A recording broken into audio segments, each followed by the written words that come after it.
it just recently has even moved from vaccines into other things like other medications, cosmetics like skin creams, anti-aging creams, and the latest one, which I'm going to give y'all a handout about a boycott of the Pepsi company.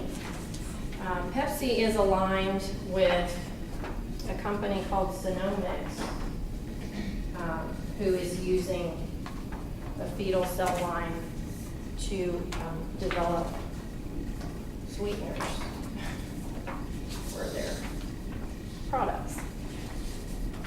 So that is the very latest thing. And then this second one that I'm handing out is an article that was published in a CBS blog on Friday of last week on the subject. So the information is getting out there, but it's very slow because, as I told you, Mrs. Vintage has been researching this for many years now, and her organization has been around.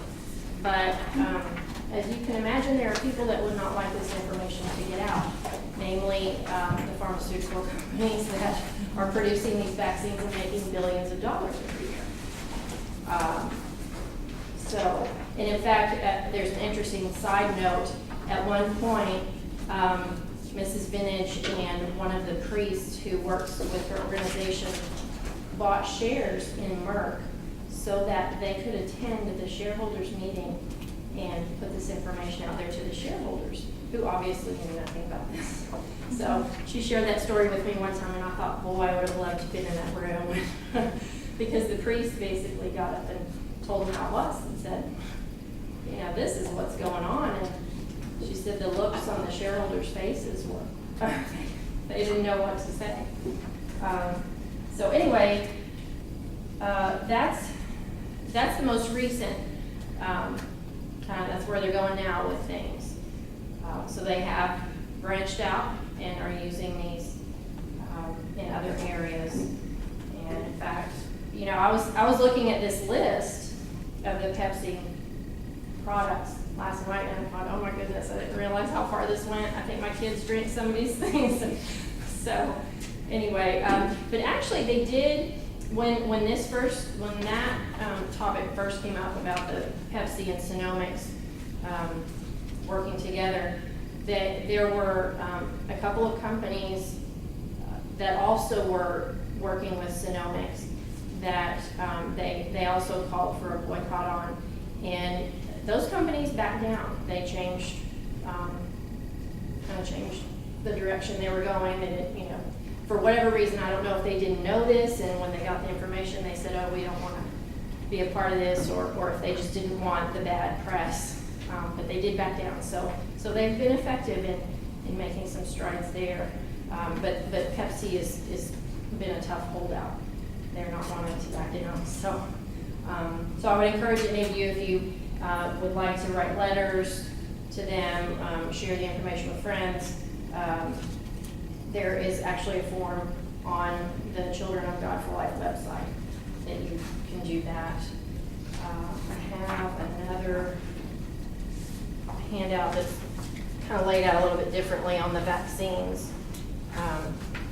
Sometimes just kind of the way it's laid out helps you to understand it better, so I wanted to give you guys the option to have that information. And I also wanted to share with you that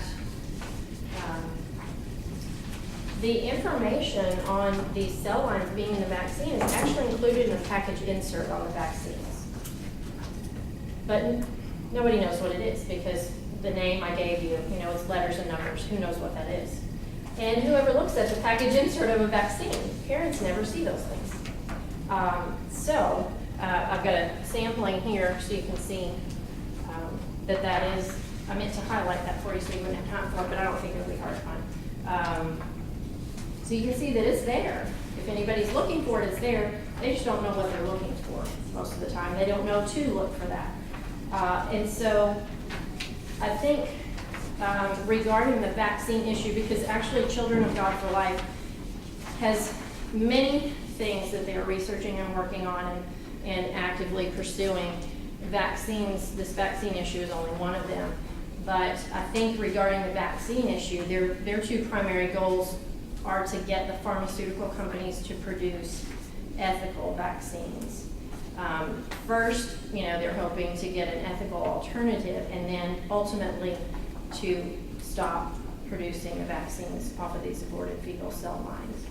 And then also, they have been working to get someone in the national legislature to sponsor the Fair Labeling and Informed Consent Act, so that for now, while these things are in these vaccines, that people would be made known about it, so they would have a choice. To get the information out there to educate people, so that people that have convictions about something like that can say, I don't want that. I would like an alternative. And there are some of these, I think it's because you can see, if y'all can tell on here, the MMR is one that has it, the chickenpox vaccine is one that has it. And I think on this chart right here, I believe it says there's a Japanese company that produces an ethical alternative for the MMR, or let's see, not the MMR, but the rubella, sorry. So I was even educated on how to go about getting those vaccines, since they're not available here in the U.S. Yes, ma'am. So they're developing an HIV vaccine with aborted. They're working on it, yes, with that PER-C6, I think, is the cell line they're using for that one. Did y'all get the handouts back there? I have plenty, okay.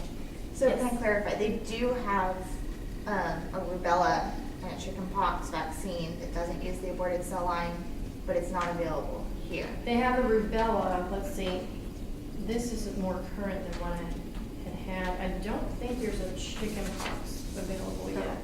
Let me see, unless. I mean, chickenpox anyways, like it's not, Right. it's not life-threatening, so it's Right. not even that big. In most cases, it's not. And I saw on this one that it said that measles, mumps, and rubella, that you can't get the measles or mumps without vaccine, without the rubella. Well, in the generally US, that's true, because. Or with Merck, I guess. Right. Okay. I mean, pretty much the pharmaceutical companies kind of run that industry. Okay. They. So they want everybody to have everything. Right.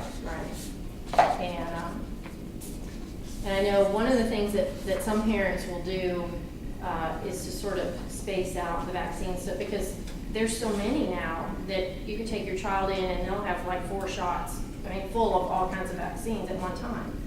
And oftentimes, at least what they're beginning to see in the research, is those bundles seem to be the ones that are causing the most difficulty.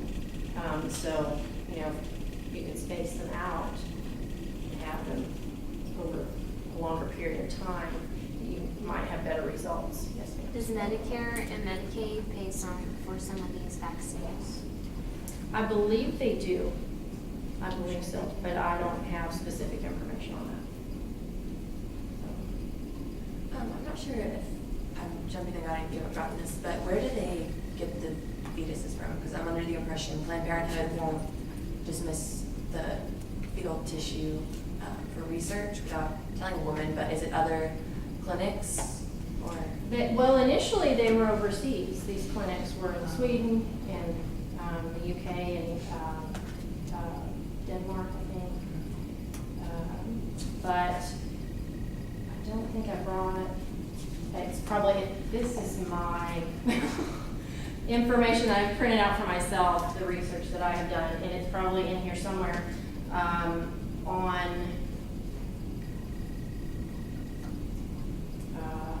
there's a school.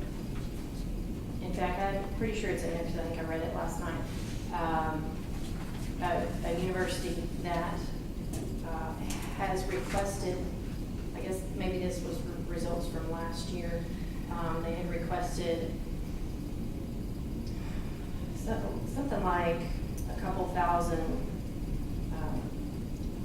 different requests for tissue, fetal tissue, and those had been supplied from abortions that were done. Now, it did not say, as I recall, where those abortions were performed, but it's very possible they were performed somewhere in the United States. Does It the was- woman get monetary compensation or anything, or is it the clinic that will? The clinic does, well, in fact, if you take the time, there's a lot of information on this website. And actually the complete history of these original cell lines is on there. The doctors who perform the abortions, the pharmaceutical companies, the cell repositories that house these now. Coriell Cell Repository is one of the primary ones, and they're located here in the United States. But it talks about the whole relationship between these abortion doctors and the research companies and the pharmaceutical companies. But I do not recall whether or not the mothers were compensated. Yes, ma'am. I heard that, I remember reading somewhere that abortion clinics cannot sell the fetal tissue, but what they can do is they can rent out the offices where they perform the abortions for like $400 a month to researchers who can then take Take fetal what? tissue. And I heard the mother gets like maybe like $20 off of her abortion for financial compensation and time if she does agree to let her baby go to research. That would not surprise me at all. I'm sure that they have figured out loopholes around the laws to be able to accomplish their mission. So I would believe that. Yes. I have a question. I don't know if you quite touched on this, but I'm looking at this, this thing you gave me. And it says like you have these certain products that are from these cell lines, and then sometimes there's ethical versions, right? Yes. And I'm just wondering, why do they use these cell lines? Is it more efficient, per se, to use them? Like, what's their reasoning to do it? That has been one of the big questions, because they can use chicken embryonic cells, but there's no clear-cut answer to that. Only theories from those of us that have taken enough time and to research it, and I have my own opinions as to why they do that, but I probably should keep those to myself. So then, is it cheaper, do you know, have any idea on whether it's cheaper or not for them? Is that what Cheaper you're or asking? not, Like, it could be To use cheaper. the fetal cells? to use the fetal cells? I mean, like, that would, yeah, Mhm. okay. Or it just could be, That's what I could was be other wondering. reasons. I want to know your opinion. Okay. I think there's an evil undercurrent there that, Because they can, they're going to.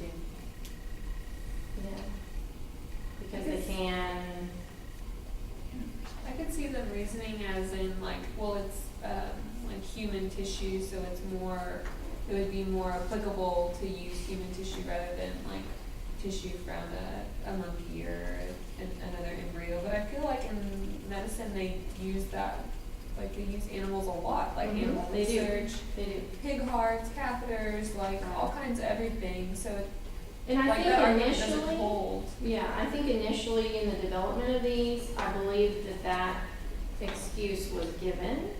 But as we've seen, because they have produced other vaccines not using that, it's possible to do so. And as we are beginning to see with the research being done, when these cell lines begin to be used in vaccines, and the incidence of autism increase, I mean, they kind of follow each other there.